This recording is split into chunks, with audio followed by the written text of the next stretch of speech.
how you're coping. Thank you very much, Tina, for inviting me, and I'm my colleagues from different other countries. I think it's interesting and important to share these experiences, not only in Georgia, but also in Ukraine. So we are also transmitting your webinar here in Ukraine on my page. I hope that some Ukrainians will also tune in. Well, Ukraine, in this right now, the situation doesn't seem to be catastrophic. It seems to be under control. However, we do have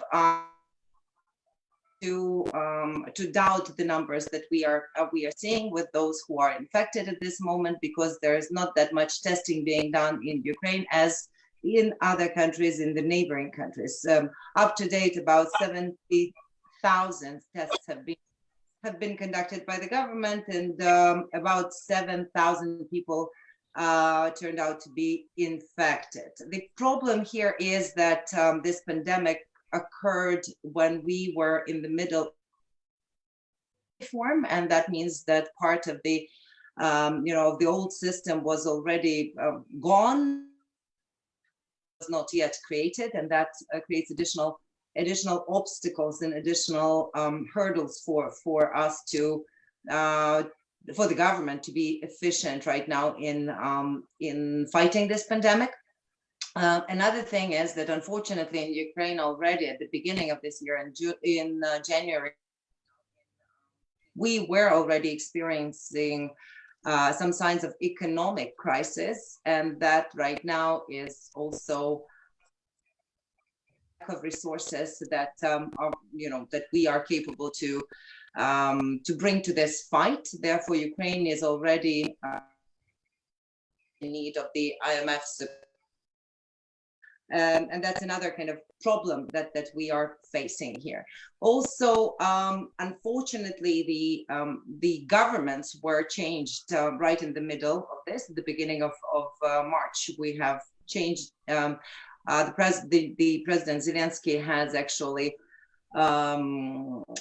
sent first of his governments to retire, so to say, and the new government was appointed. So they are learning how to govern on the way with along with fighting the pandemic, and therefore we can see that some of the actions of the government are not very transparent and not very clear for the public. For example, the ground transportation metro is closed in all the bigger cities in Ukraine, so you are not allowed to go to work, you are not allowed to take the public transportation, but at the same time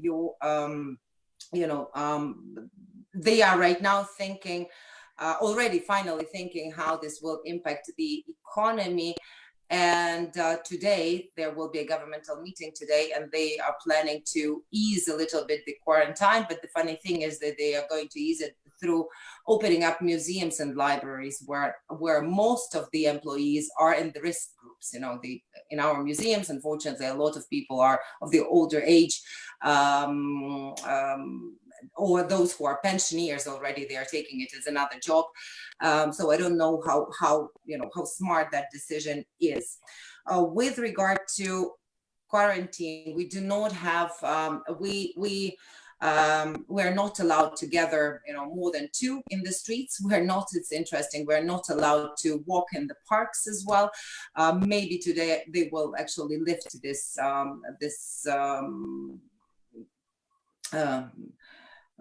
prohibition with regard to walking in the parks, but the parliament and the government is working, as we have heard also already from Kate, like in this informal communication before this. All the committee meetings are happening online, and we had to actually gather the parliament to take this particular decision and to change the rules and procedures, because it was not foreseen in our rules and procedures earlier. So the committees are working, and the parliament is basically gathering every single week for a session. And we unfortunately have to be present there, all of us. And in the Ukrainian parliament, we right now have 426 parliamentarians, so approximately 400 are coming to the meetings. We are all wearing masks. We are trying to pre-agree, the decisions that we online, and only after that come into session and take the decision, so that it will be a short session. We are all wearing also gloves, when we are in the parliament, and also trying to wear also glasses in order to ensure that we are not infecting each other, because unfortunately in the Ukrainian parliament we have 5 cases of coronavirus, and therefore some of our MPs have already actually got healed. They are feeling much better, but at the same time, it's it's still this crowd of people gathering together. It's not the easy thing to withhold. And also, just one thing, we being a country where most of the people share Orthodox, belong to Orthodox religion, we have gone through Palm Sunday and Easter Sunday just this weekend, and we are very worried because preliminarily the peak of the pandemic was was expected to happen this weekend, but right now, after we have had quite a few people going to churches on Easter Sunday, we are now looking into another week or two that the pandemic peak will happen later. And here, I'll just mention one more thing.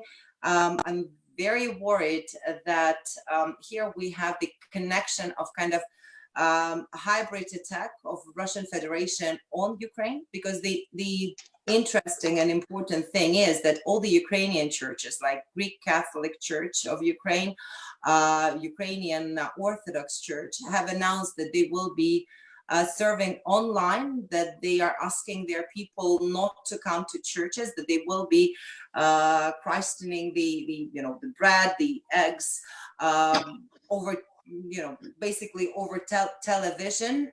Everything was aired all the masses were aired on television, and there was only one church, which is actually the biggest church in Ukraine, the Russian Orthodox Church, that has not prohibited masses, and that has invited people to come to churches. While in the Russian Federation, what we hear, there was a call from their Russian Orthodox Church not to come to churches, and they've closed the churches. Here, it seems that they've actually kind of did this thoughtfully, and it seems like a subversive activity on the territory of Ukraine from the Russian Orthodox Church. So a lot of discussions right now are about the actions of this church, and we are still to see the consequences of this. Thank you, Ivana. Thank you very much. We are joined by Kirsten Lundgren. Hi, Kirsten. Hi. From Stockholm, and we are talking about as a first round, about the experiences of different countries, how we cope with the crisis. So as you have already joined us, Sweden is considered to be an exception to the rule. And if you can jump in and tell us what is this exception, how do you do that, and what are the consequences as already happening or expected for the days and weeks to come? Well, thank you for having me. I will be in the debate around 1 hour ahead, so I will stay for as long as it's possible for me. But I mean, the discussion about Sweden is, in a way, rather remarkable, because we have had the question of social distancing, and that is going all over the globe, making sure that people are keeping the distance between themselves. And we have also had the strategy making sure that the Medicare and the hospitals manage to meet the people infected, also in the intensive care system. And we have also this model of making sure that the elderly people above 70 years are kept safe. And we have done it with not so strict closing down methods as we have seen in neighboring countries.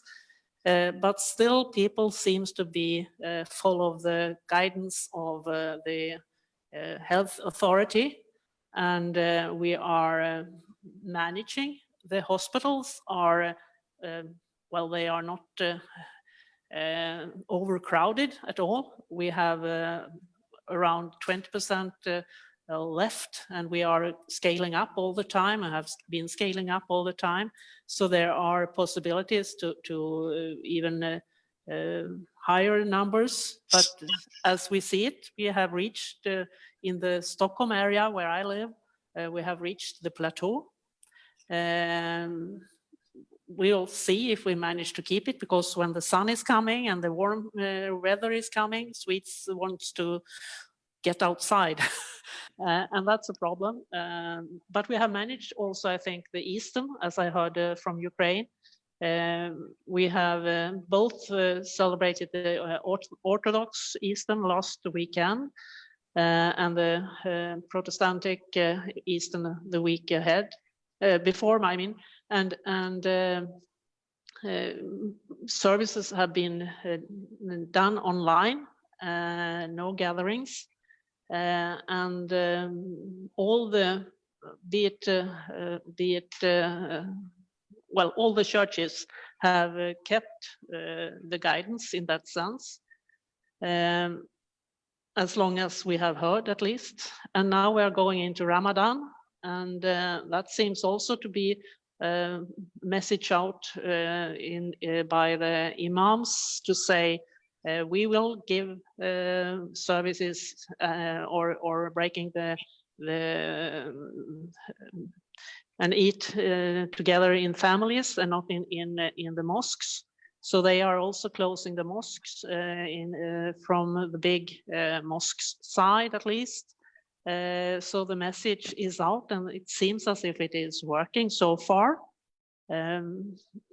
The only thing we haven't really been successful with, and we are trying to find out what was behind that, is keeping the elderly safe, because in the local well, care housing for the elderlies, there have been some spread of the virus, and that is also seen in the figures on death. Almost half of the people that have died has been in those care houses for elderly.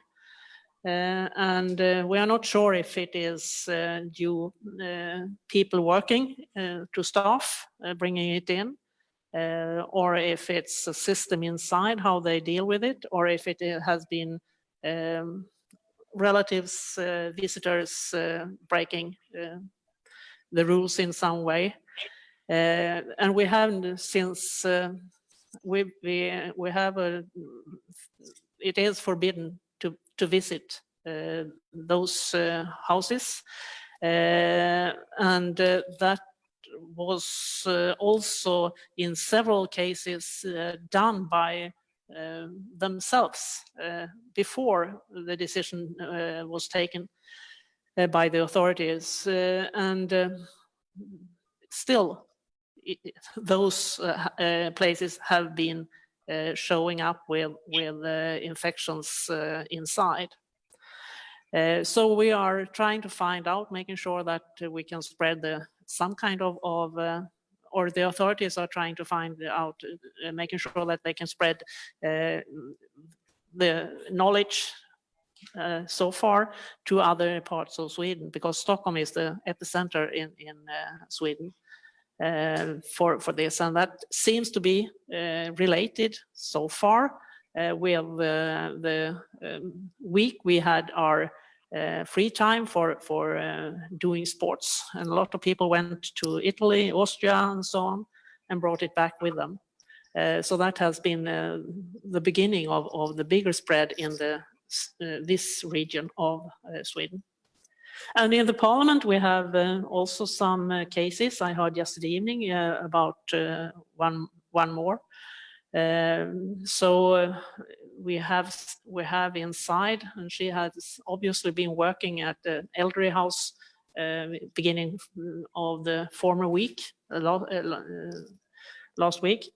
And yesterday, or 2 days ago, she announced that she was feeling bad, feeling ill. But we have in the parliament freely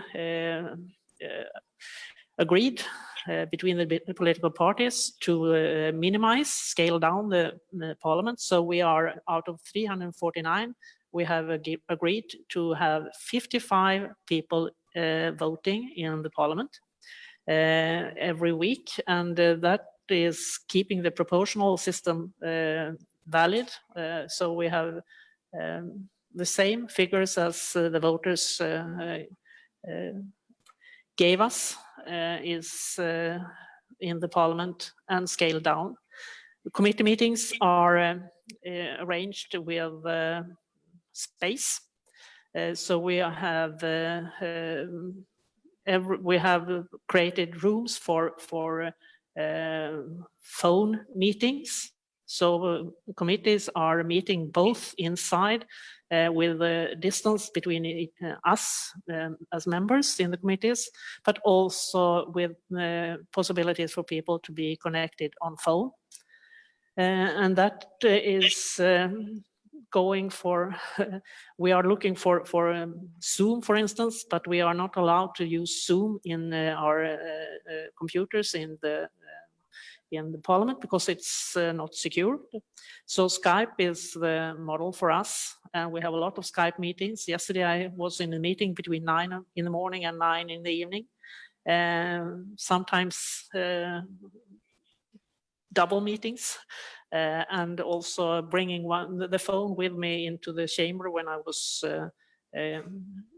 president in the plenary for a short while, but we are managing to keep this going in new models. But so far, it seems as if we are keeping up with the duty we have, and has been seen like that as well, because there are debates. We are having debates now, and I will have a debate about human rights afterwards.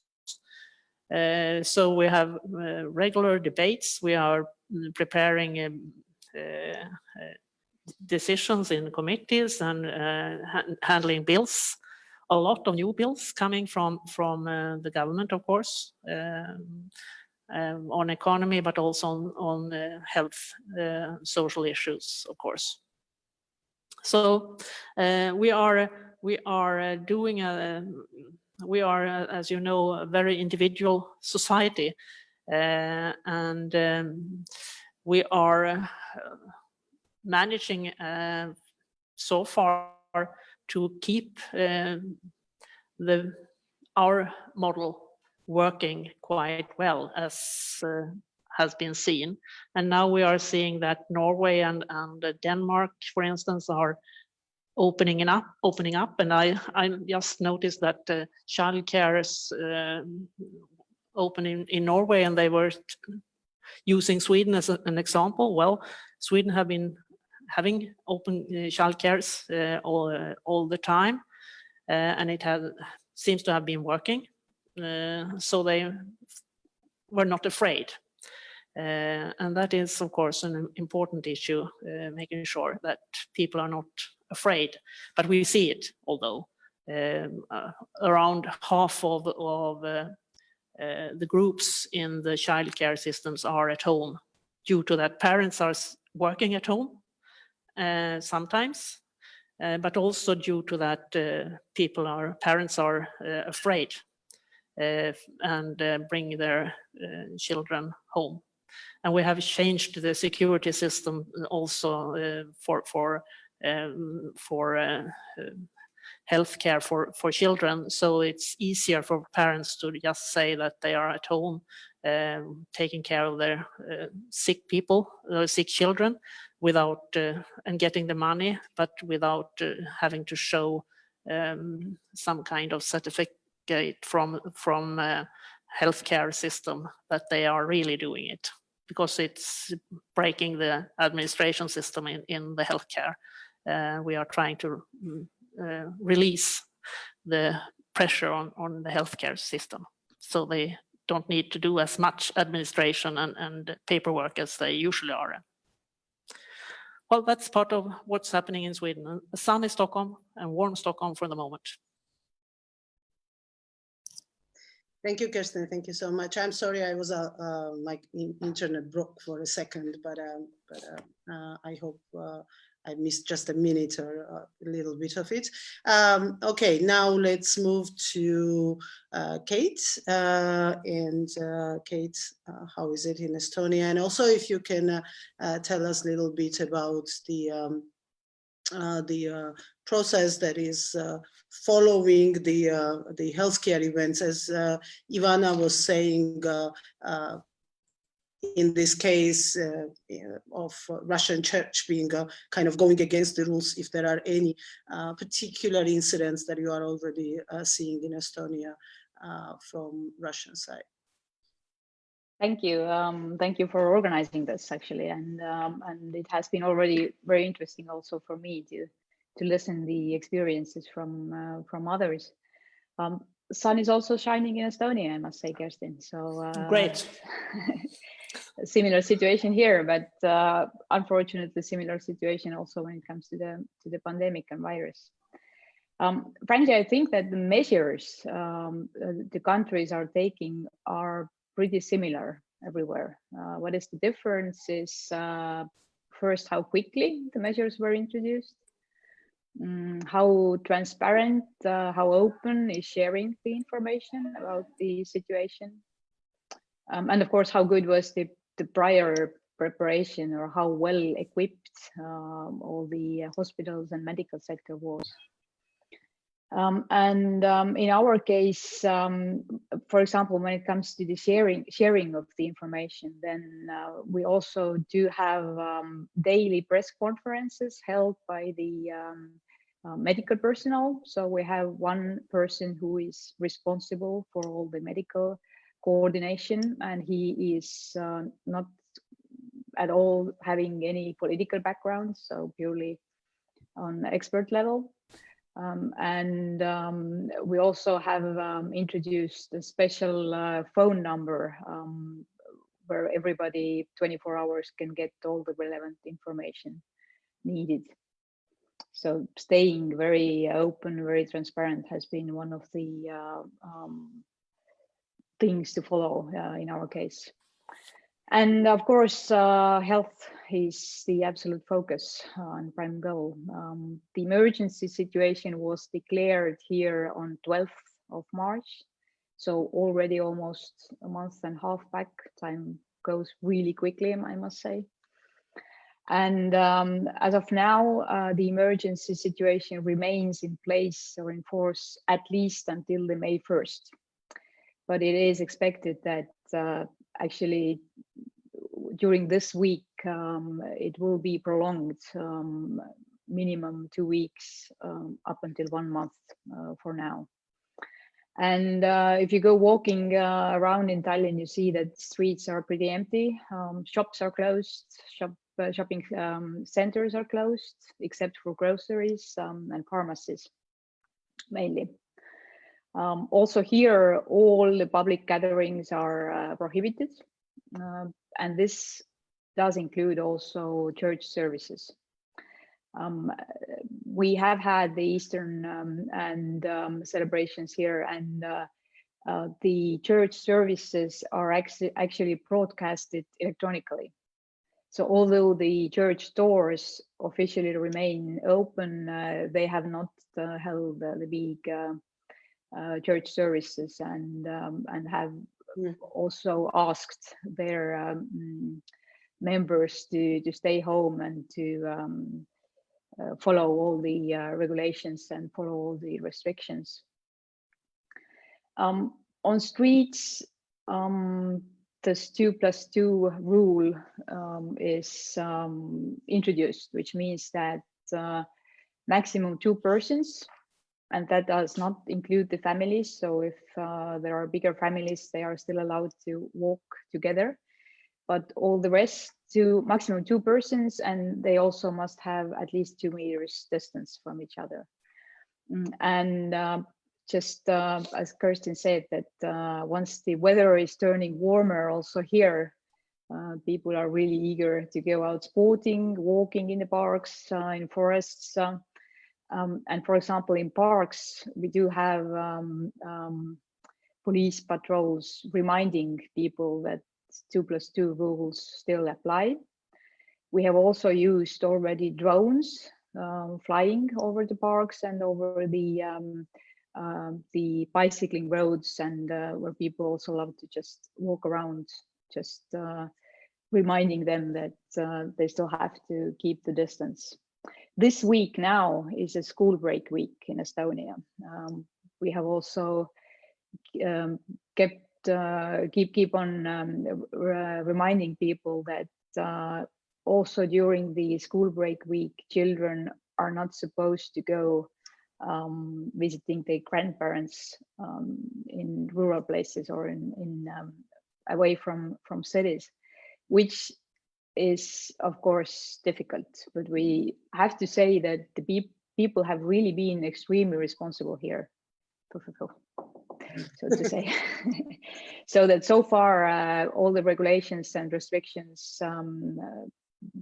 people are following it, because everybody are really desperate to get to leave this period behind us. So about schools, the schools are not having the regular school class or classroom studies. So all the teaching is also doing remotely. And now the big question was, what will happen with the final exams? The final exams will be held, but they will be held without any physical contact. So again, remotely, mainly online. And I must say that the fact that the digital services or the digital learning platform as well was introduced earlier or before the whole pandemic hit, the transition has been not as painful as maybe in some other places. So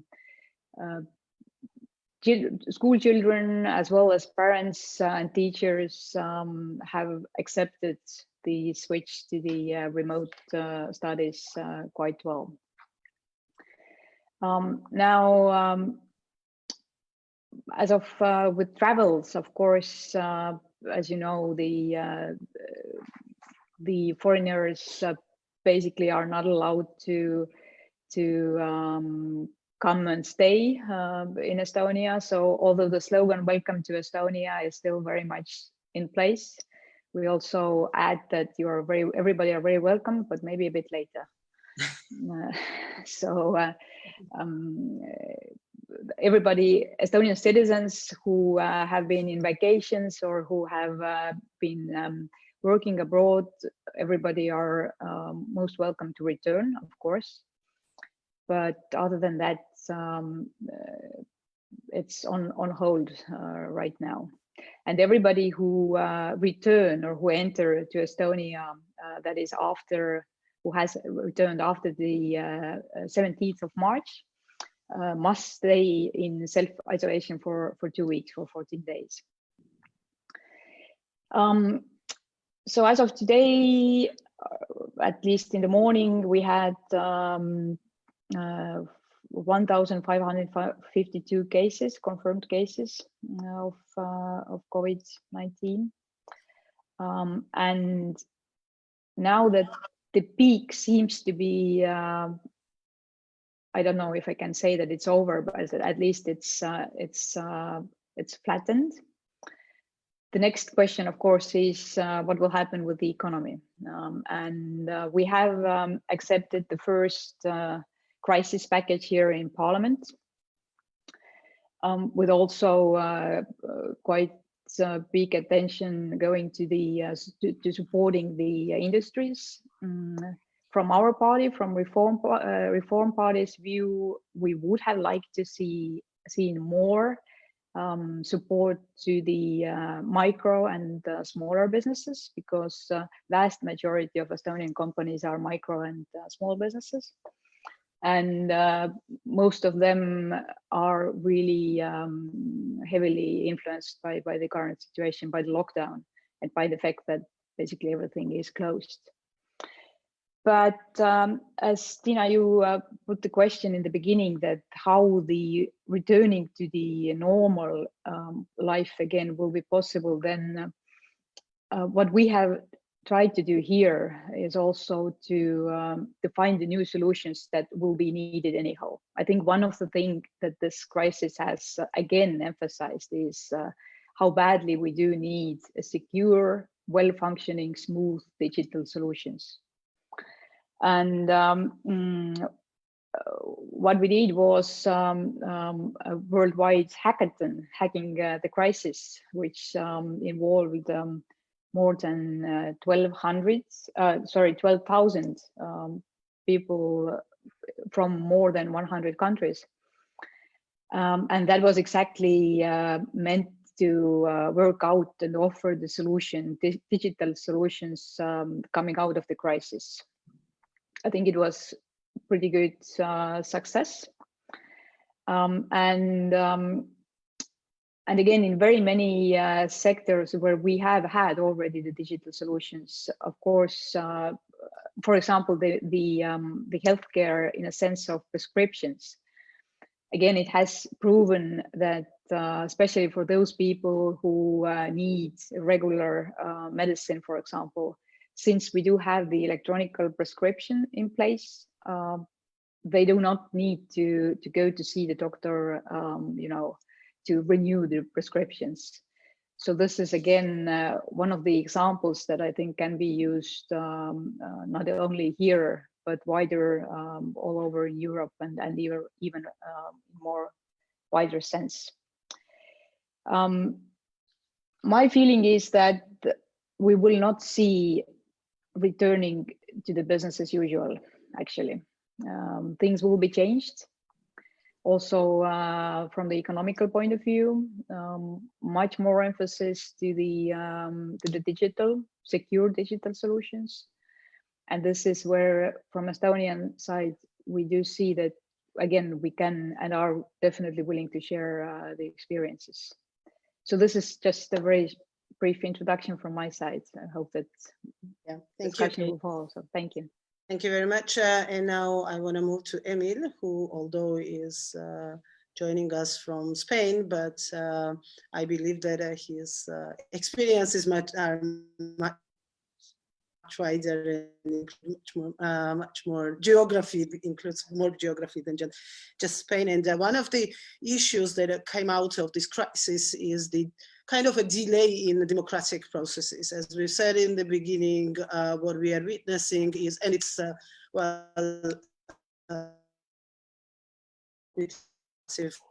still this elections, referendums are postponed at the moment because of the crisis, and we don't know when it's gonna happen and what's gonna happen. So North Macedonia is one of those countries where snap elections were scheduled for the April, and we are not gonna see it happening. Serbia went through the postponed election phase, is in the postponed elections phase as well. Of course, it's not limited only to European countries. We see postponed electoral processes all over the world, in Indonesia, in Dominican Republic, lots of other places all over the world. Sometimes it's presidential elections, sometimes parliamentary local elections. How, Emil, do you think it's going to affect long-term especially in situations like we are facing now in North Macedonia. We know why snap elections were called. It's not going to happen. The normal elections were planned anyway by the end of the year. Probably the new ones, I don't know if you already have a new schedule, but probably they will coincide.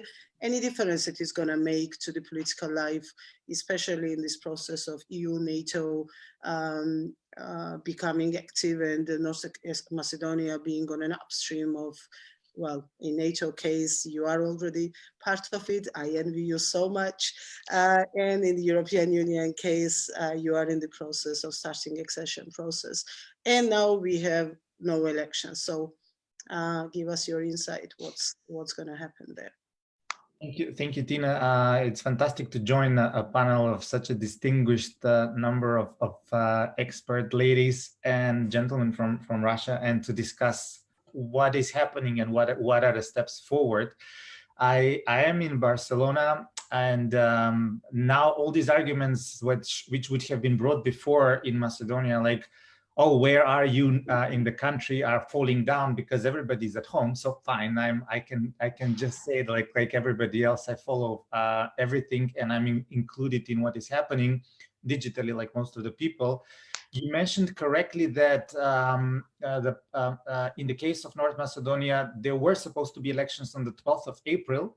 That was agreed between the government and the opposition in November last year, after the EU had failed to deliver on its promise to give a green light to start the accession negotiations. So following the multi-party agreement or cross-party agreement, the parliament in the middle of February was dissolved and the elections were called. And the entire situation was evolving at that time. New people were following with just perhaps a corner of the eye what is happening in China, believing that it is a distant story. And then the crisis started moving to Italy. And I remember when on the 26th of February, I posted on my Facebook page alleging whether the elections will be postponed. I got a number of calls from journalists or from politicians. They said, oh, please do not make drama. We do not need that. Everything changed with a matter of 2 weeks, with the pandemics being declared finally on the 11th of March by the World Health Organization, and the crisis evolving and looming throughout Europe. So that the Macedonian state now finds itself in a very peculiar situation with a dissolved parliament and a government that had to handle the situation. So a formula was reached as a consensus between all parties that the government will ask the parliament, which is an intermediary in this case for a state of emergency, to declare, to be passed to the president. So the parliament did not get together, and it was not summoned again. They decided that once the parliament has been dissolved, it is dissolved, but the president of the parliament just forwards to the president of the republic the request of the government to declare state of emergency.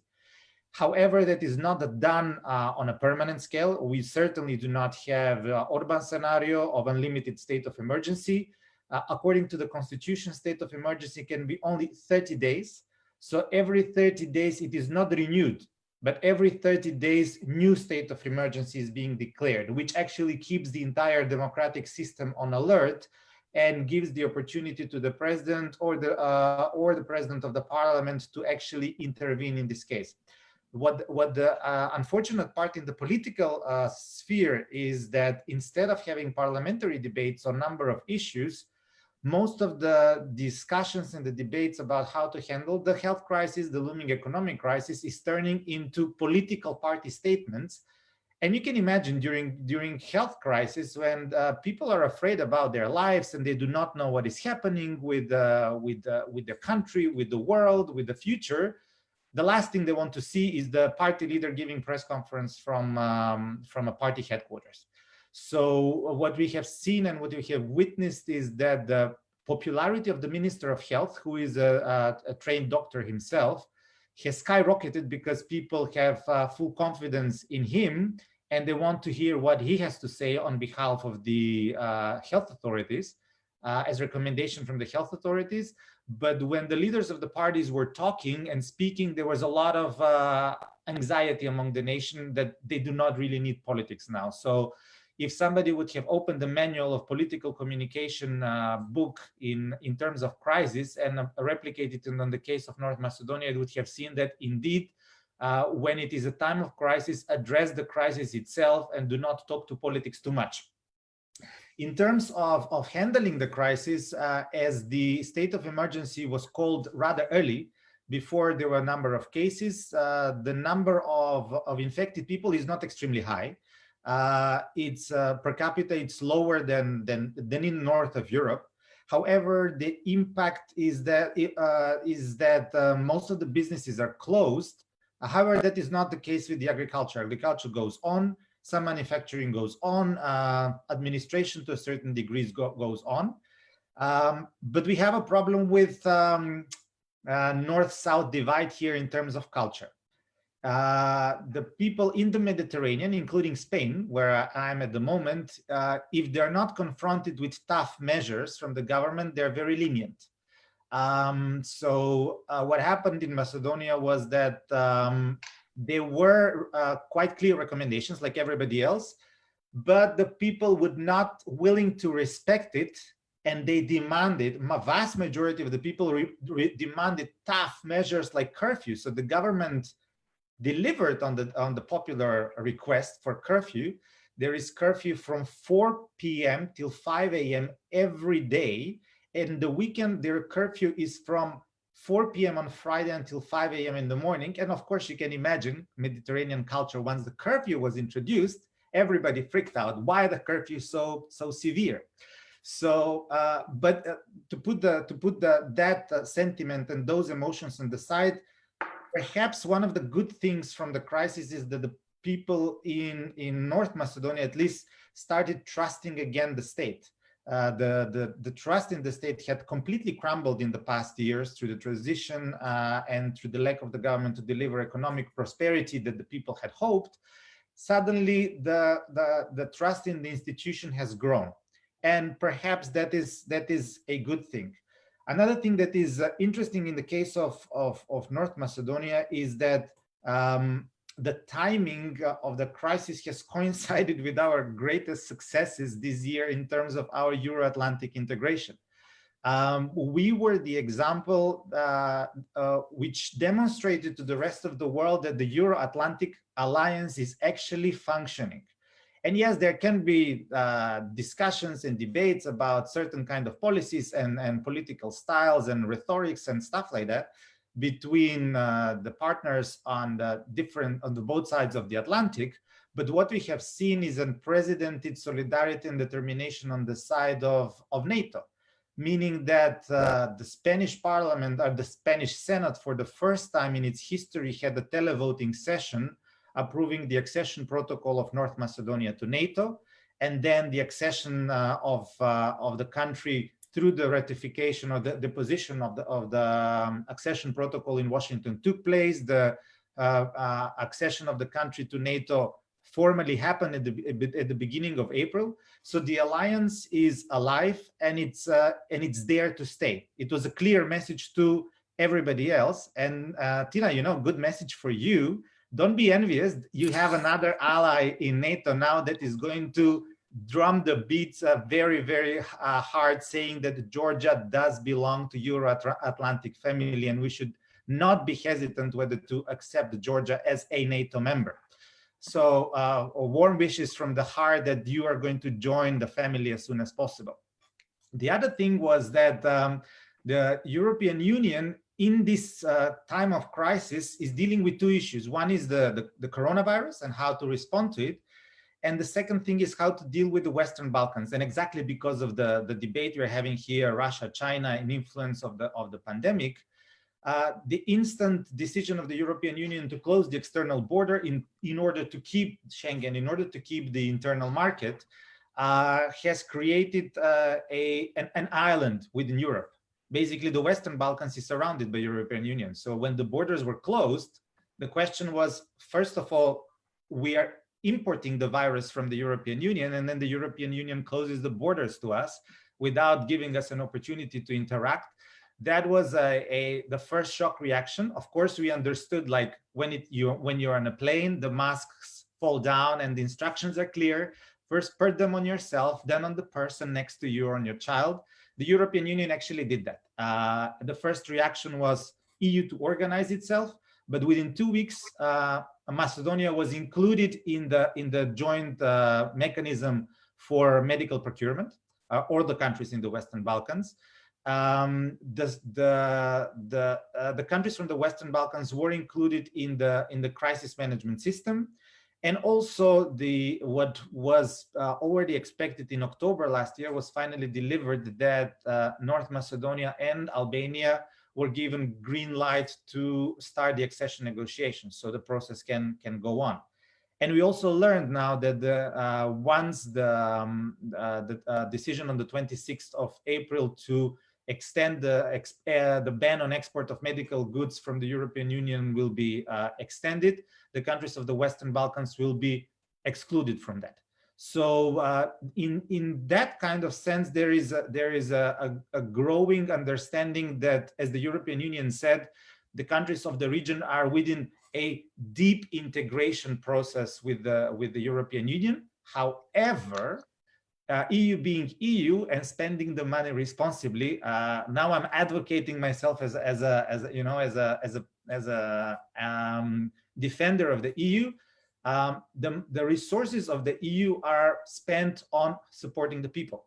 EU, for example, in the case of North Macedonia, delivered a support of over 60 million euros, but without much fanfare and without much PR. Russia delivered nothing, except a horrible statement from the Russian Foreign Ministry the day when the Macedonian state joined NATO, saying that this is a horrible mistake that is not going to contribute to the security of the European continent.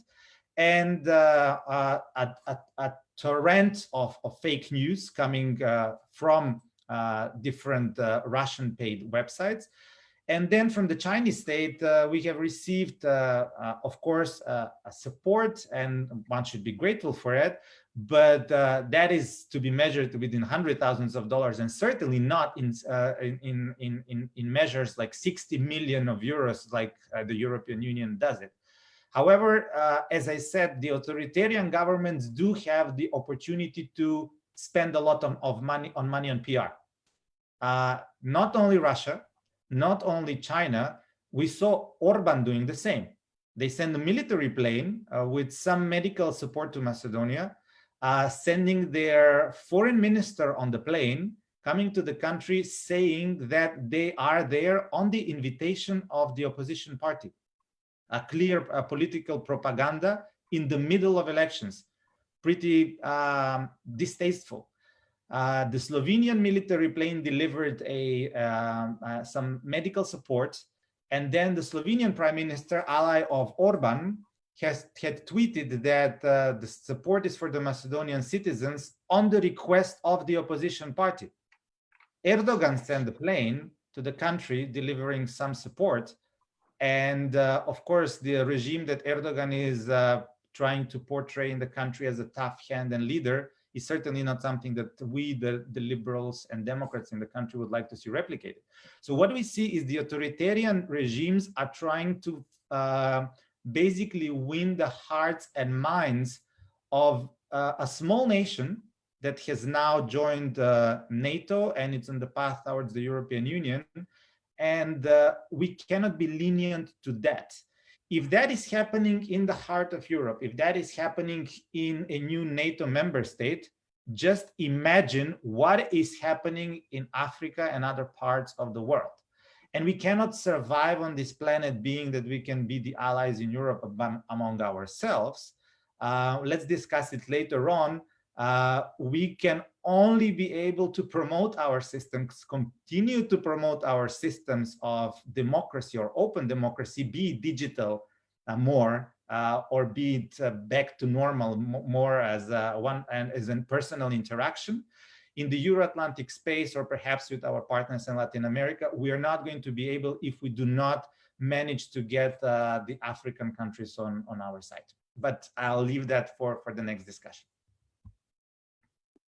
Thank you, Emil. We will definitely come back to European Union or Euro-Atlantic solidarity. That's going to be another question we will discuss in the half an hour left, but before that, let's hear the views from Moscow, because we know lots of things are happening right now other than just fighting the virus. There is a big fight or battle of narratives, as it was put by some GMF experts recently.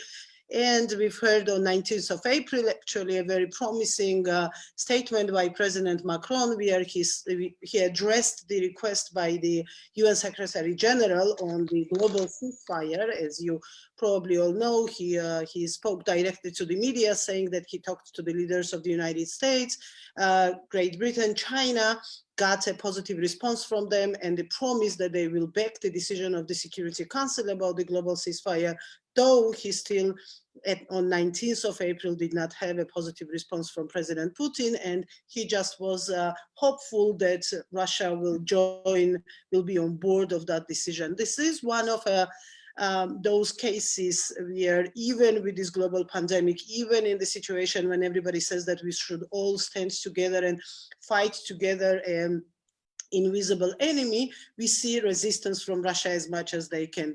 Georgi just joined us. Hi, Georgi, and I believe Hello. He will tell us how Russia-Georgia relations are developing these days, and there was quite a drama recently developing in Georgia, but before that, let's hear from Andrei.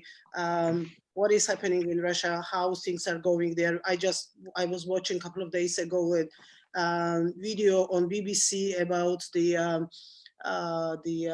ambulances lining up in front of the hospitals in Moscow, saying that there is kind of a 7-9 hour delay in receiving the patients. Is it true? Is it that dramatic in the whole country, or it's true just only for Moscow and big cities? And with the delayed referendum, where President Putin was a public legitimacy over his forever presidency, how things are gonna go from there. And once again, Andrei, thank you for being with us. Thank you very much for the invitation. First of all, I will speak about the virus situation, of course. I think our pandemic situation looks like Turkish scenario. The same people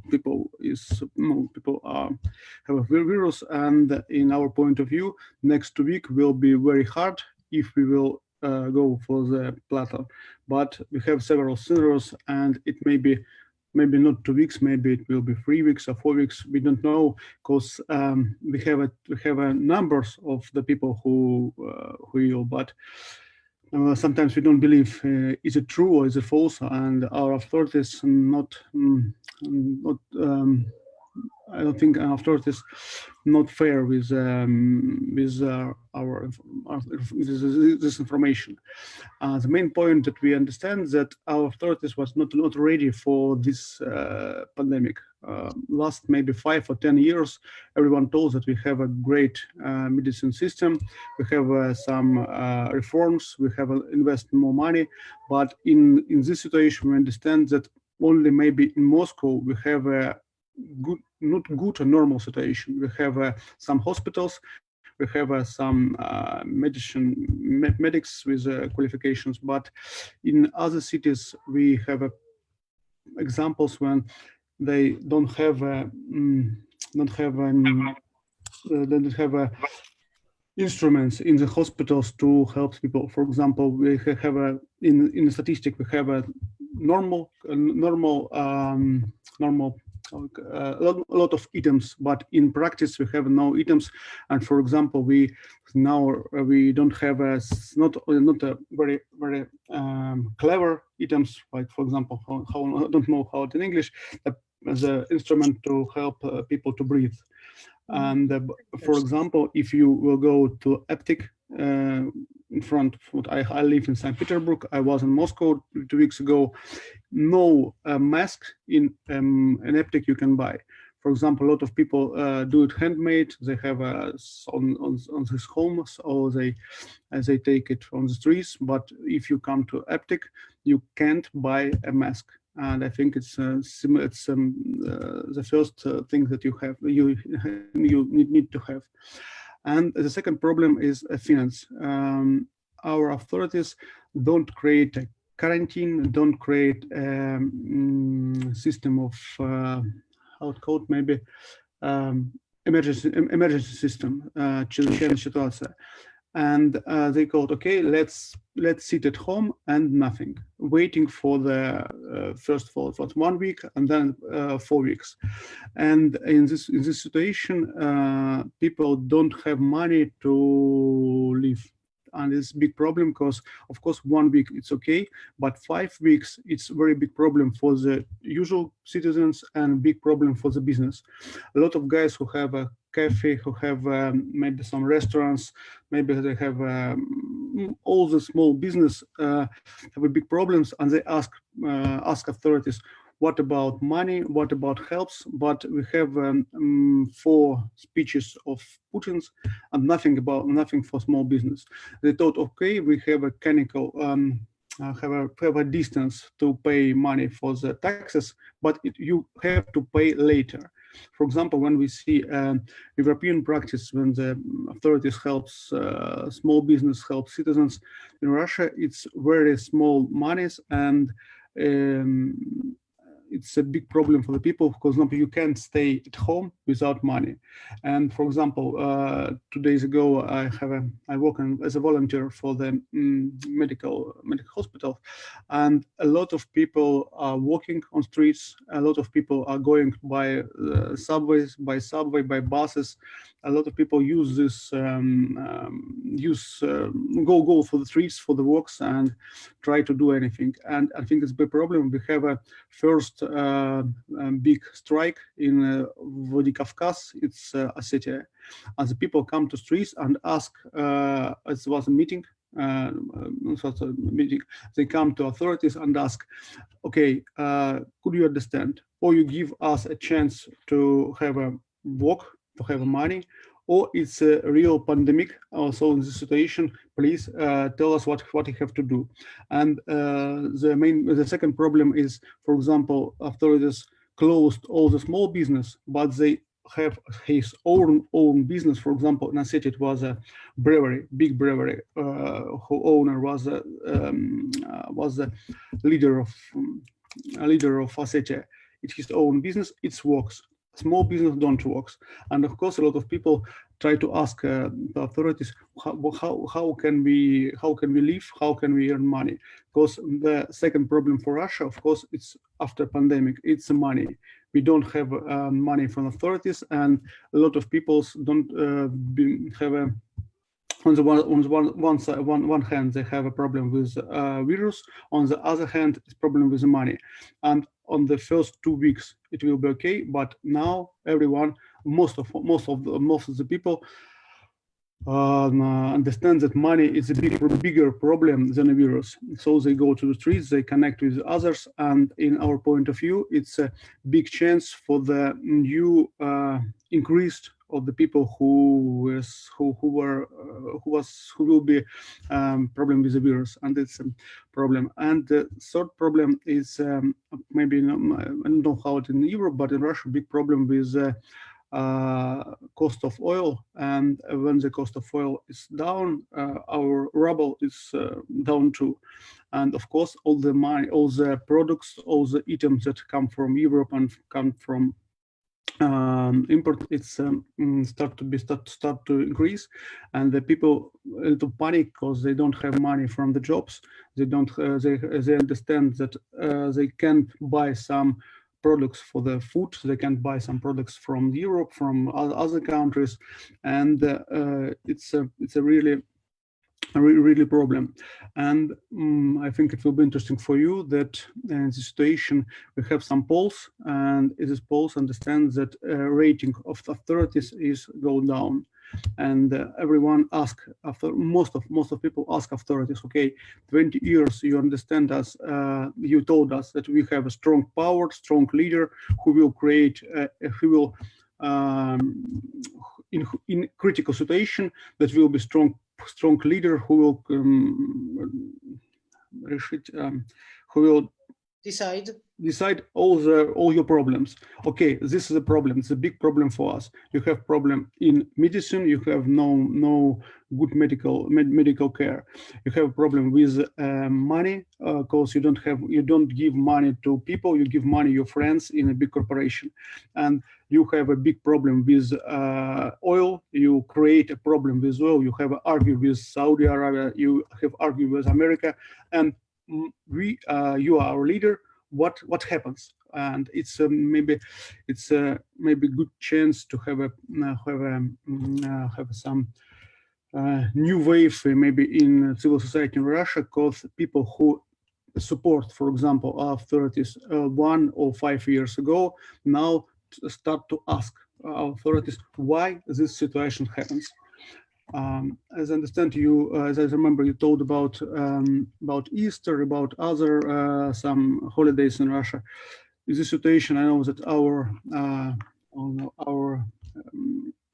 religion closed churches and it works, but I think the main problem, as I told earlier, is the money, because a lot of people start to job, start to do anything, start to go to streets, start to use a metro station for the works, and it's a problem that we have maybe more than virus. Of course, it's connection with virus, because everyone will go to streets, everyone go to connects, and maybe we will be scenario not as Turkish, or it will be not. It will be more hard. Sorry for my English. I will try to practice. Okay. Thank you, Andrei. Georgi, there was quite a tension between Georgia and Russia that probably the last thing you would expect in this crisis situation. And still Russia has time for us, regardless of what we've just heard from Andrei. So enlighten us, what is happening here? Thank you, and sorry for being late. Unfortunately, or fortunately, I don't know, but I think that like Russia will always have the time for Georgia in a close future. Its immediate neighborhood, they will be active in the context of policy in the South Caucasus, and not only. But I will, before I go in deep in Georgian-Russian relations, I will point out several points. Maybe Andrei was speaking about it, but I will add on it, like what was on the plate, on the political plate before the coronavirus like had started. That was like, as you had mentioned already, that was like one of the most interesting processes in the political life of the Russia is the constitutional amendments, which were planned like actually to institutionalize the Putin as the eminent ruler. Yeah, and you could understand easily how difficult it was for him and for the political elite to change this plan, because only on 17th of December he signed the decree to postpone the referenda, which was planned on 22nd of April. That shows very well that they had at least in the initial phase of the virus, they were not thinking about the most like worst scenario. Later, after approximately 2-3 weeks, they acknowledged, and already Putin, because like we remember when the process started, for quite a long period there was like totally like no appearance on the public of the Putin, and just like after 2 weeks he appeared on the TV and then delivered. Andrei was speaking about 4 speeches, if I am not mistaken, and the critic is very high because he has not like provided any concrete anti-crisis, like especially in the economical terms, anti-crisis plan for the country. So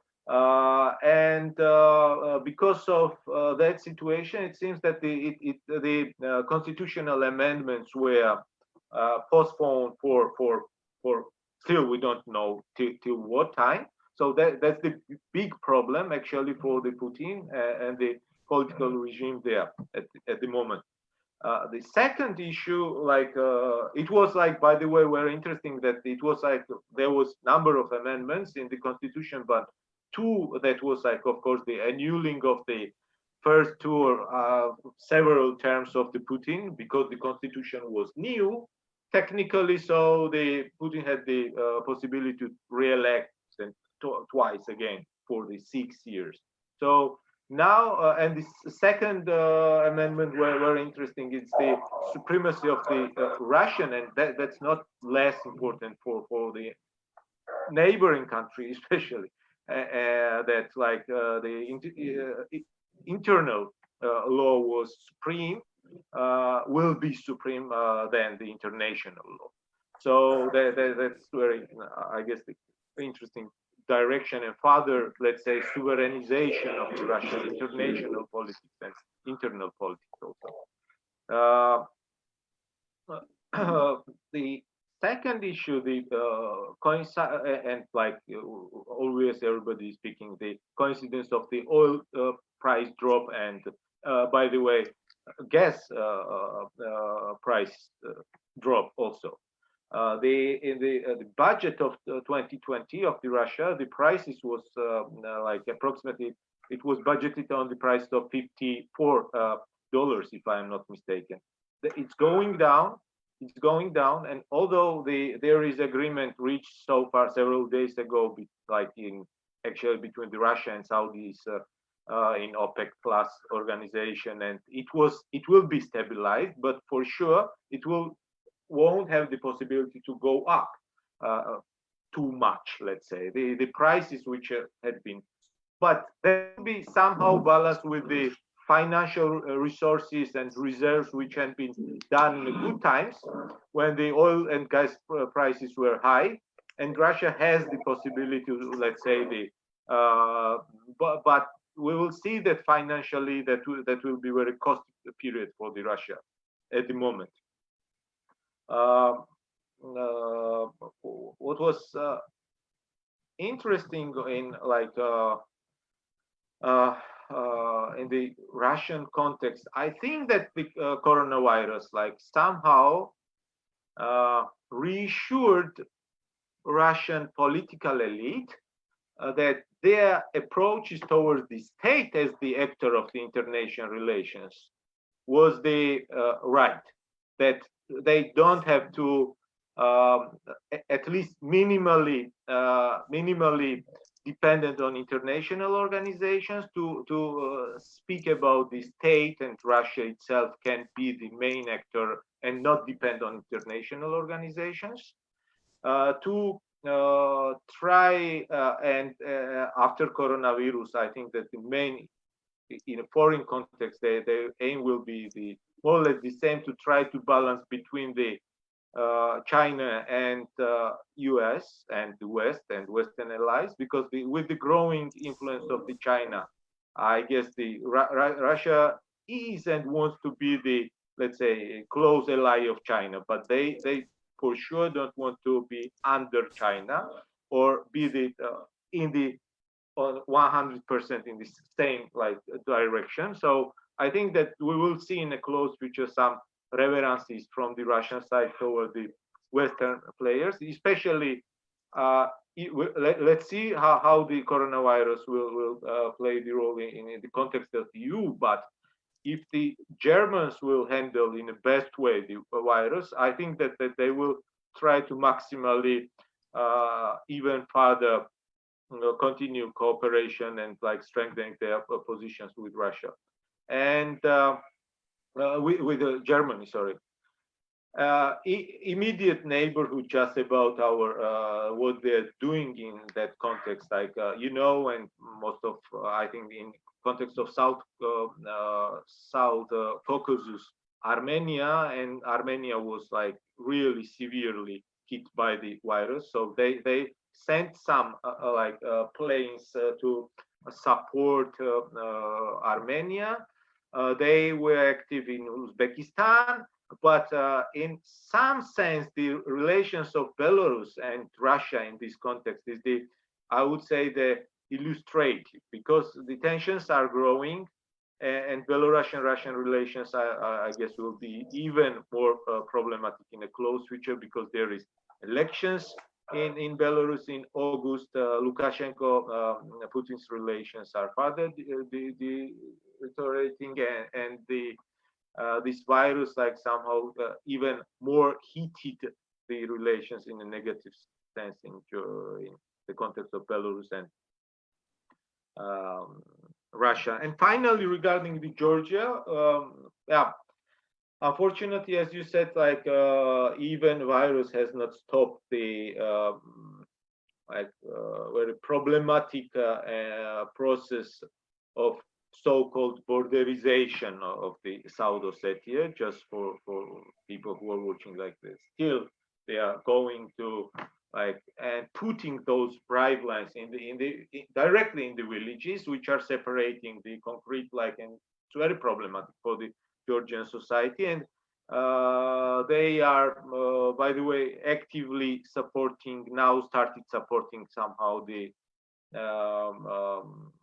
in Abkhazia. They appeared with some like technically like in the coronavirus context, but the situation in this context in the whole like Caucasus and in North Caucasus, by the way, Andrei was speaking about the unrest in Vladikavkaz. It's also like the tensions could be growing because the figures are quite high. Even in the Little Ingushetia, which is I would say maybe territorially the most like little subject of the North Caucasus, they have already more confirmed cases of coronavirus than in Georgia. So we have to we will see worsening situation in the North Caucasus, I would say, and in Georgian context, we have heard just recently from Lavrov that he's thinking about like maybe reopening of some contact with Georgia in the context of trade. But that's, I would say, that's like so far no other steps had been like made by the Russian Georgian context. I think that at the moment they are mainly concentrated on these internal issues and somehow to stop this like virus at the moment. Yeah, that's like the main point. And thank you, Georgi. And we have only 15-20 minutes left. So, and I know that Kate and Ivana needs to go to the parliament floor, so I don't want to go too much beyond the set time. Ivana, if you can, from this context that we were talking for the last 15-20 minutes, if you can tell us, brief us, give us some insight from Ukraine as to particular concrete issues that you are already facing, being it in Eastern Ukraine or for the rest of it. Unfortunately, we won't have probably time to talk about the China, but let's cover at least Russia to a certain extent, how actively, if at all, they are using the crisis for promoting their narratives and their agenda. The problem, for example, that Georgi did not mention here, we already see here is that they've reopened the talks about the Lugar laboratory, which is a scientific institution in Georgia. And for years, Mr. Lavrov and everybody who was not lazy to talk about it from the Moscow side used to do briefings about it, claiming that it's an American US Army plant in Georgia, creating viruses, spreading it all over the world, where thanks God they did not blame us for coronavirus itself. But definitely 2 days ago, Mrs. Maria Zakharova once again blessed us by her press conference about Lugar's laboratory, talking about its danger and American conspiracy once again to be planned by Georgia. So it's not just in a physical war theater that we have in South Ossetia and on a occupation line that, as Georgi mentioned, we are losing more land, we are losing people, they are arresting, actually physically arresting people for these last couple of days. but it's the information propaganda war is on in a full scale, led by the top cabinets in Moscow. So we, as I've said, we already had 2 days ago a special briefing from the Ministry of Foreign Affairs of Russia devoted to Georgia and Lugar laboratory, how bad we are in fights against this coronavirus. So how is it in Ukraine? Do you have any concrete instances of Russia interfering and driving its own agenda? Well, thank you. You see, we've been touching here also upon the impossibility to reach this global ceasefire and no response from Putin. Obviously, there is no response in terms of pretty hot and active conflict as a result of Russian aggression against Ukraine in the east of Ukraine. We, the shellings are not getting any less density. They are continued every couple of days. We do have, unfortunately, those who die in action. We do have a lot of wounded in action in Ukraine, and so the conflict is going on, and unfortunately there is any sign of even humanitarian kind of ceasefire because of the virus, or because of the need to cope with the reality. My feeling is that Russian Federation is actually using this situation with coronavirus, or trying to use, to its own benefit, because what we see across Europe, and Nick was touching upon that Europe kind of first reacted to its own needs, to its own people, but then went on also to without much of a PR to help others. So they've also delivered 19 million euros support to Ukraine. They allowed also to restructure some of the credits from European Investment Bank in order to actually procure medical equipment, protective equipment for our hospitals here. So this is kind of the shapes that is taking in our bilateral relation with the EU. However, what we see that Russia is trying to play on European differences. When Russian-speaking doctors from Italy, from Spain suddenly go and talk about the impossibility of people being buried, that the numbers are growing, so they are kind of spreading panic, and that comes to those audiences that do not necessarily read any English or German or French written materials, but that is coming kind of as first-handed information from Russian-speaking people from those countries. And what we see when Russia is trying to exploit these differences and these difficulties right now, because when for example France or Germany are trying to prohibit exports of the protective materials, what Russia is doing is supposedly brings the assistance to Italy, for example, to Hungary, to Serbia. Then it turns out that this assistance is like 80% of this assistance is irrelevant, that most of the doctors that have come to Italy turn out to be military personnel actually coming there for surveillance purposes. Or then Russia is announcing that they are providing humanitarian assistance to the US. Then it turns out that the US actually has bought that particular medical equipment that has come from Russian Federation. So all of this is used for very, very clear goals, to ruin the unity in different terms, and to question within Western societies, question the efficiency of the Western institutions, question the efficiency of Western democracies, and try to seek those results that they've been trying to reach for a longer time. For example, break the unity of the EU with regard to sanctions towards Russian Federation, by helping Italy, or by helping Hungary, who might be the weaker links in terms of actually holding this unanimous pressure on Russian Federation because of the aggression of the Russian Federation against Ukraine. what we see here, as I mentioned, also that's concrete things about the Russian church, because as we've heard, like in Russia, they are closed, and there was a very clear message which was publicized actually from Russian Orthodox Church that has prohibited all the actions, the services in Russia, on other territories where Russian Federation, where Russian Orthodox Church is present, but not in Ukraine.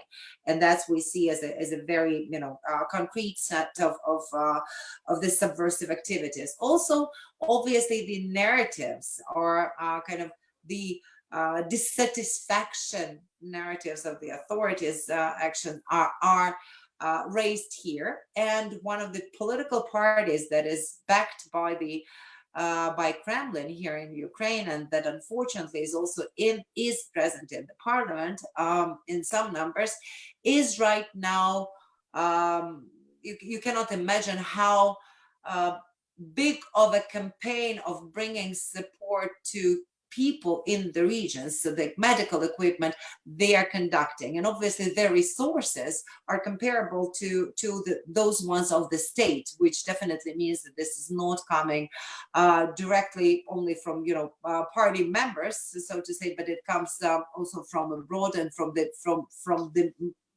and people are in need of that assistance, and obviously they do not right now think where does it come from, what is the money there.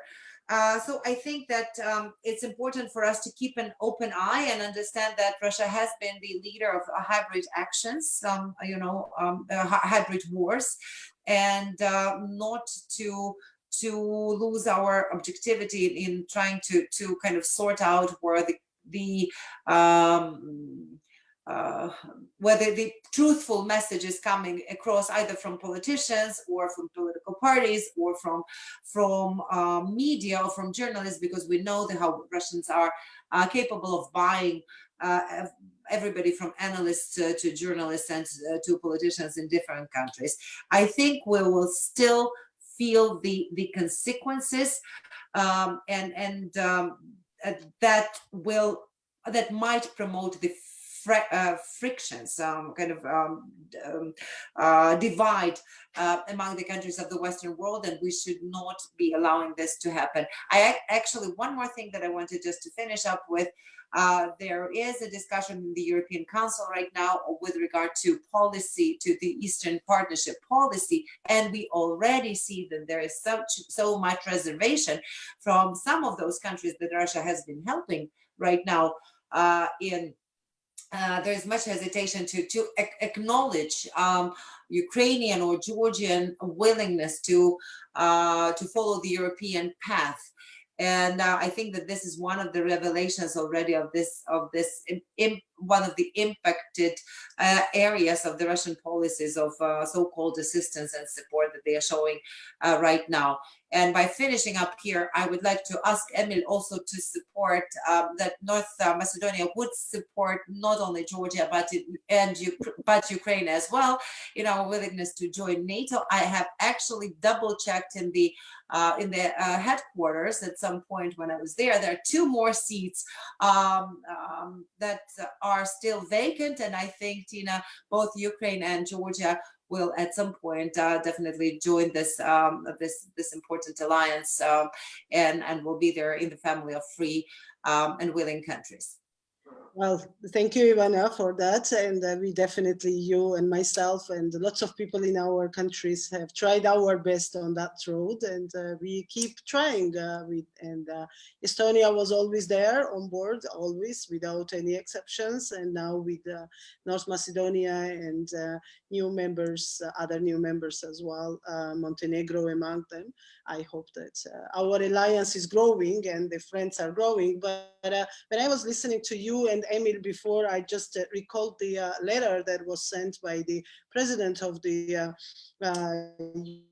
European Union to member states just this week, when calling for the meeting. And the letter says that it's my conviction that we must show ever greater determination in overcoming our differences and towards the unity. And I hope that this unity that he was talking about is not just about the European Union members, but also covers all those countries who are on board with those values, democratic values, and with the democratic reforms necessary in order to change the world in post-coronavirus crisis. As Kate was saying, digitalizing the world, making this digitalized world friendly, free from conspiracy. The whole thing about the Huawei and G5 and all the talk that is going on around the world about it obviously makes us wonder what this digitalized world will be tomorrow, how friendly it will be to democracies, how bigger threats it might cause to democracies if we are not well equipped, and if the knowledge all around is not good enough for fighting the all kinds of interventions that we are facing. Kirsten was saying before that, for example, in Swedish Parliament, Zoom is not allowed. We all know the reasons for that. And now we kind of live in Zoom, most of us, because of the circumstances that are created. So my question for Emil and Kate before we leave this discussion is exactly about that unity, whether it is just about the European Union members or those who are almost on board, half there, half out, or it concerns the rest of us, all the countries who at some point of time in different formats were working together for the better, more secure, healthier, I would say, because of the current crisis, more peaceful world with the European Union and NATO. What we can expect, how far this unity can go. Orban was mentioned here several times. Are there weak links in this unity? What are the policies for that? So Kate, Emil, what are last words to these hopes all around the world? I would say that there definitely needs to be wider unity, in a sense that it cannot, we cannot draw the border only surrounding the EU countries. But I would also just like to very shortly come back to what Ivana said about Russia. And while in your introduction you said that it looks like Russia might be using the current virus or pandemic for its own benefit, I think that there is absolutely no doubt that Russia is doing that. I think they are doing it completely shamelessly.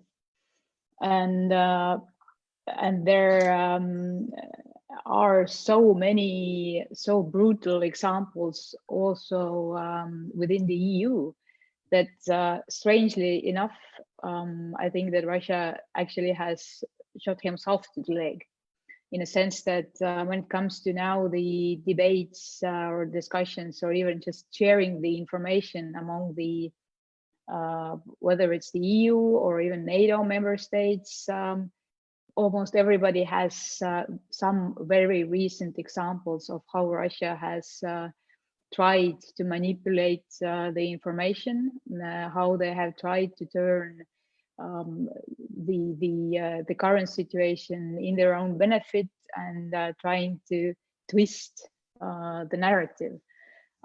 We had one of examples here in Estonia when our private company ordered or bought medical equipment and protective equipment from China. And they also ordered a transportation of those masks, and not just masks, but other equipment as well. They ordered it from a big logistic company, and it turned out that the plane that brought the equipment from China to Estonia was a Russian plane. Of course, Russia had nothing to do with it, in a sense that it was not any sort of aid or anything. It was pure transportation that the private company paid for.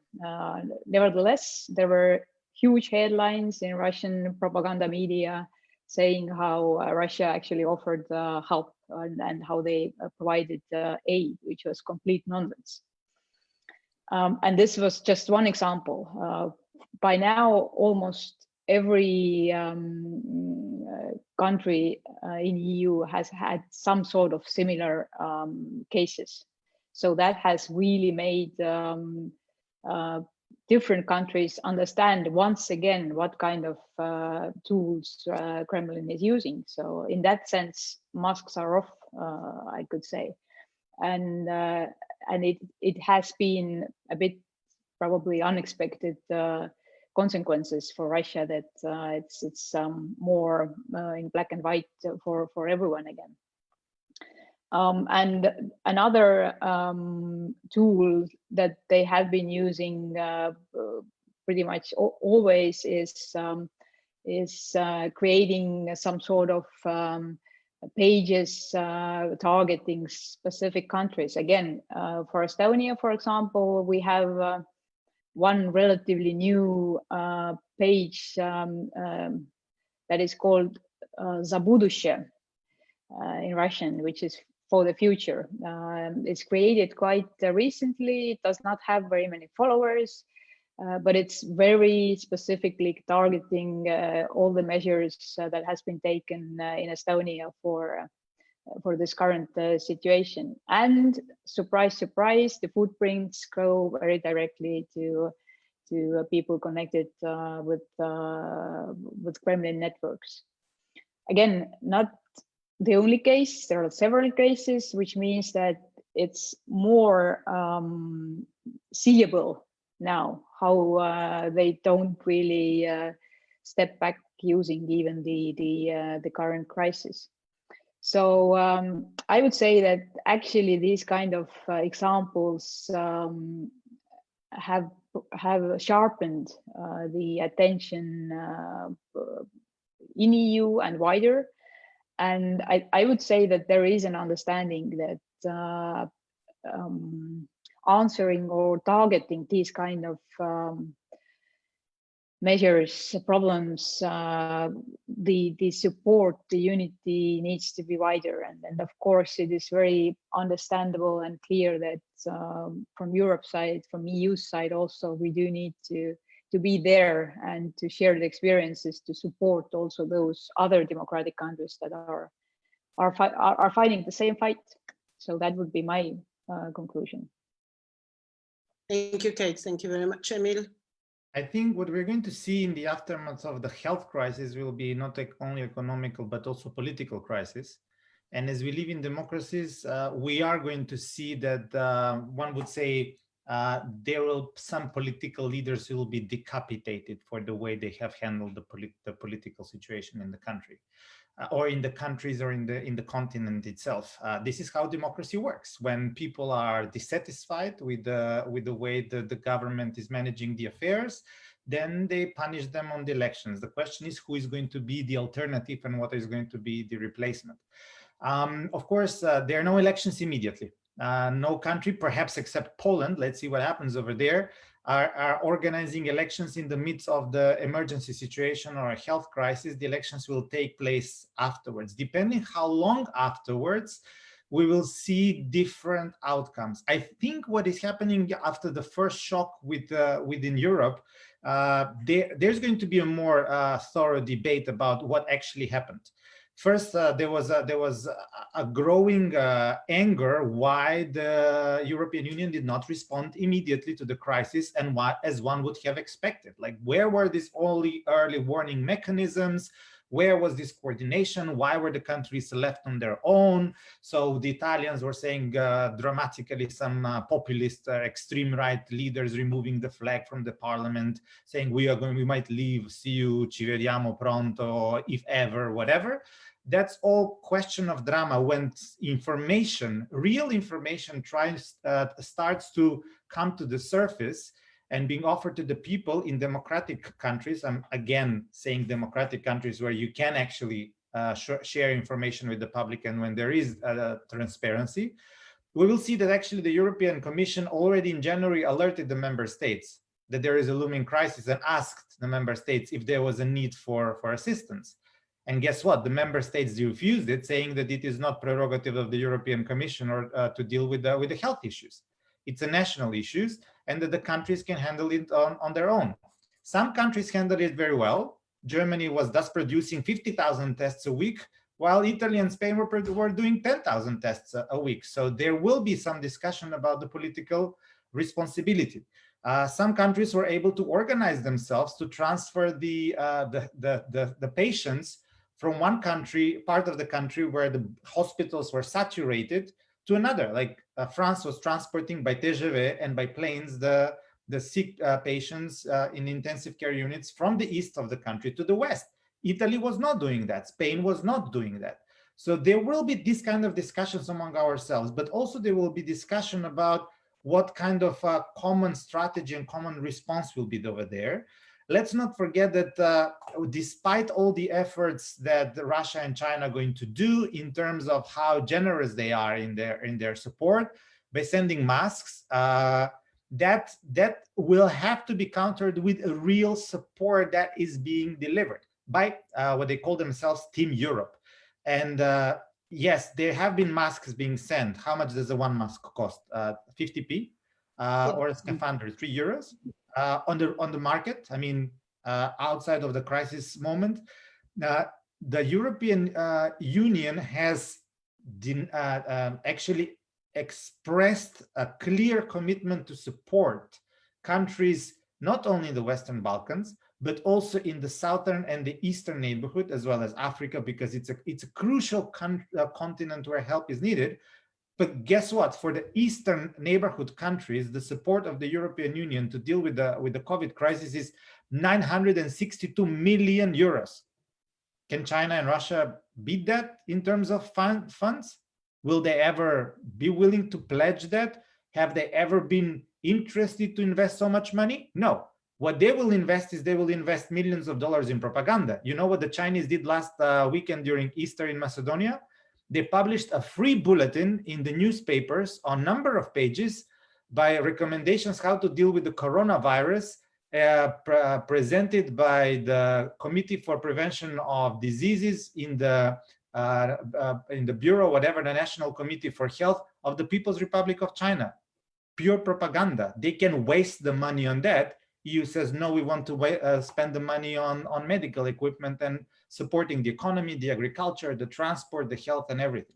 So what we have to do, I mean, I'm not here to give advices to the EU. I'm not their spokesperson, but they will be certainly stepping up on the side of the democratic governments and Europe in terms of making a clear understanding how much investment actually the European Union does in supporting its immediate neighbors in the east and the south, as well as the countries that are being integrated.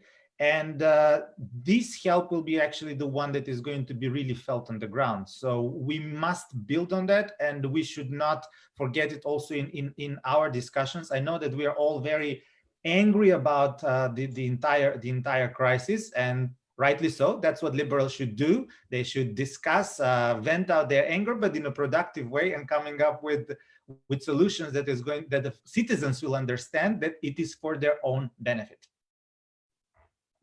Thank you, Emil. Just to support Emil's story from North Macedonia about storytelling, we also got over the weekend Chinese ambassador suddenly becoming extremely active here, publishing several articles in most read online publications. And the funniest parts of this propaganda was that his her key point was about success of early detection and early warning on the virus spread, which I could not believe. I mean, she could have used whatever point except for that one, but somehow that actually also shows how desperate, determined they are to clear their name even on that early stages of the viruses as much as they can, and in countries where it can work.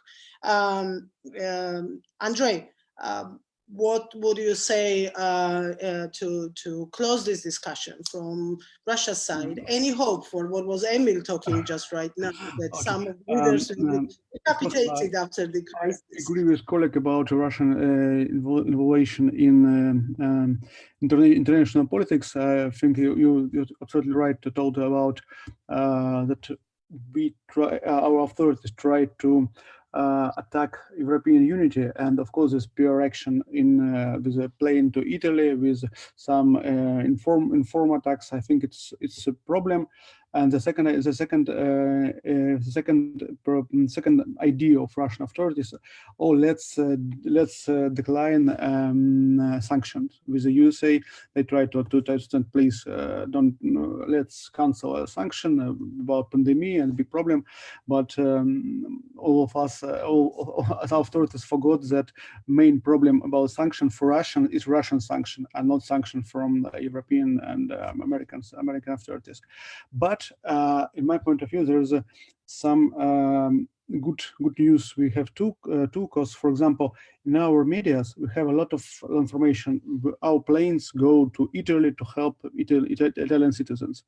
But in our citizens, guys, why our planes go to Italy, not from to Voronezh, to Vladivostok, to St. Petersburg, because we have no mask. We don't have a special instruments for, I don't hold out in English, instruments to have a breathe. And it's a big problem. And when our authorities thought, hey, let's help Italian, they thought, let's help us. Our people will die in this situation. And in my point of view, it's maybe it's a problem that our authorities now will more concentrate on problems in Russia. Because, for example, when I see Russian propaganda now, our propaganda, we have no ideas, no theme about Syria. No, it's maybe I'm not analyst about TV, but we have not so much Ukrainian theme on our propagandas. They understand that people don't believe in enemies in Europe, enemies in Ukraine, enemies in USA. They ask our authorities about Russian problems because we have no medicine instruments, not because of we have enemies in Europe, and because we have stupid authorities, and it's a problem for propaganda. And I think that they will concentrate maybe in next months, maybe more concentrate on the problem in our country. I hope so.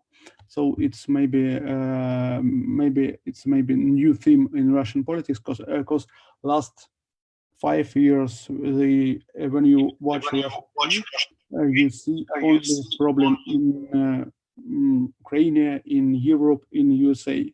And now they have to concentrate in Russia. I hope so.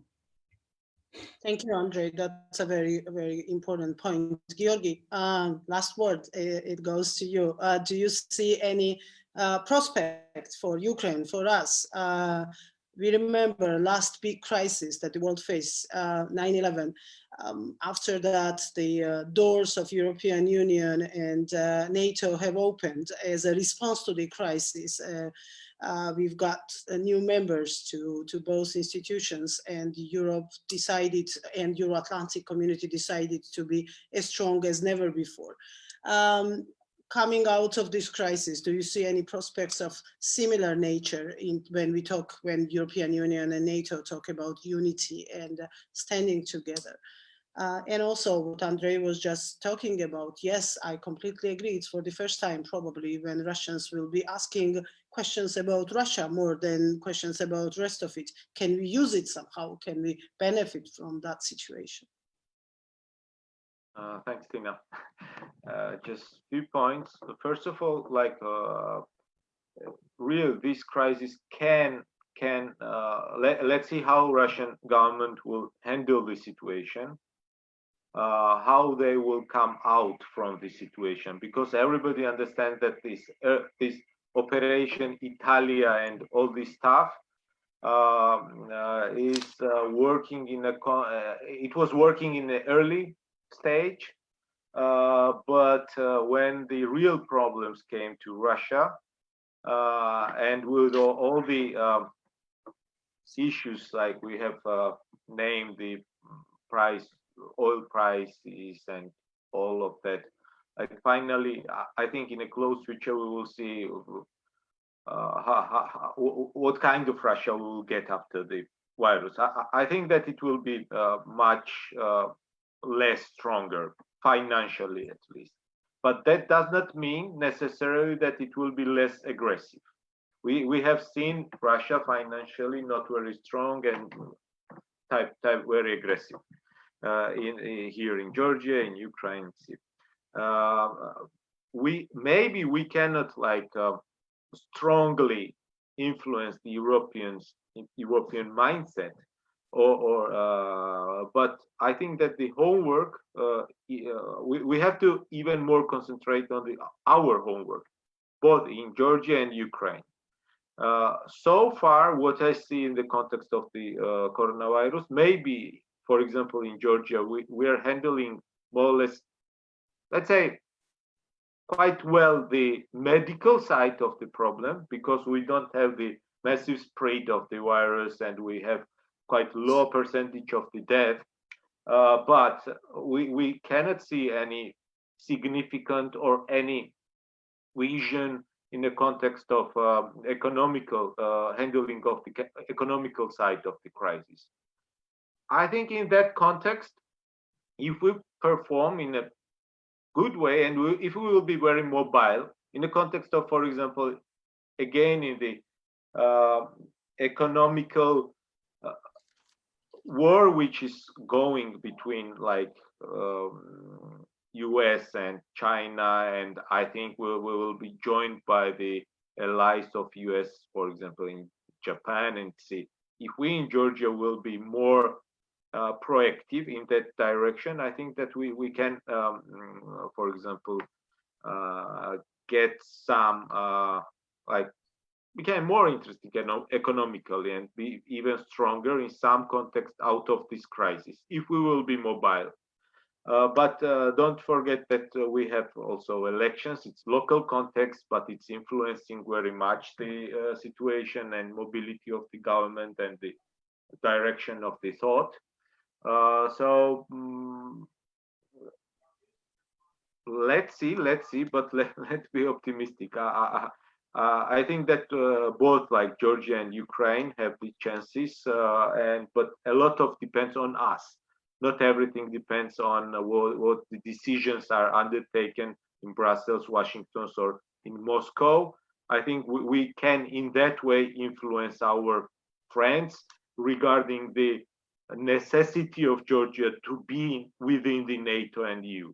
Yeah, not just be the, let's say, person who is getting or wishes to get security and economical wealth from any type of like bigger family, but also can contribute to both.